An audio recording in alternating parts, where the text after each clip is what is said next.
হোলি বা দোল পূর্ণিমা উৎসব মানেই কিন্তু মিষ্টি মুখ, আর তার সঙ্গে যদি থাকে এরকম একটা হেলদি আর টেস্টি ভাজা মিষ্টি, তাহলে তো কোনো কথাই নেই। আজকে তোমাদের সাথে শেয়ার করব খোয়া ড্রাই ফ্রুটসের গুজিয়া। তো আমাদের মেন ইনগ্রিডিয়েন্টস ড্রাই ফ্রুট। তো এখানে নিয়ে নিয়েছি সমস্ত রকমের ড্রাই ফ্রুট, রয়েছে চিরঞ্জি, সুজি, আমন্ড, কাজু, পিস্তা, কিশমিশ, আর লাগবে আমাদের ঘি, আর সাদা তেল, চিনি, ময়দা, আর লাগছে খোয়া বা মাওয়া। প্রত্যেকটা ড্রাই ফ্রুটস আমি খুব ভালোভাবে চপ করে নেব, আর তারপরে প্রত্যেকটা উপকরণকে আমি ঘিয়ের মধ্যে ভেজে নেব। সমস্ত উপকরণ ভাজা হয়ে গেলে তার সঙ্গে চিনি মিশিয়ে ভালো করে মাখিয়ে নিয়ে পুরটাকে রেডি করে নেব। তারপর ময়দাটাকে মেখে নেব ঘিয়ের ময়াম আর চিনি দিয়ে। মাখা হয়ে গেলে লুচির মতন করে গোল গোল করে বেলে তার মধ্যে পুর দিয়ে ঠিক এইভাবে মুখগুলোকে আটকে নিতে হবে।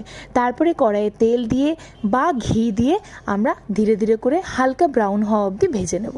ব্যাস রেডি হয়ে গেল খাস্তা খাস্তা গুজিয়া। ফুল রেসিপির ভিডিও রয়েছে আমার চ্যানেলে, তোমরা চাইলে দেখে নিতে পারো। সবাইকে জানাই দোল পূর্ণিমার অনেক অনেক শুভেচ্ছা।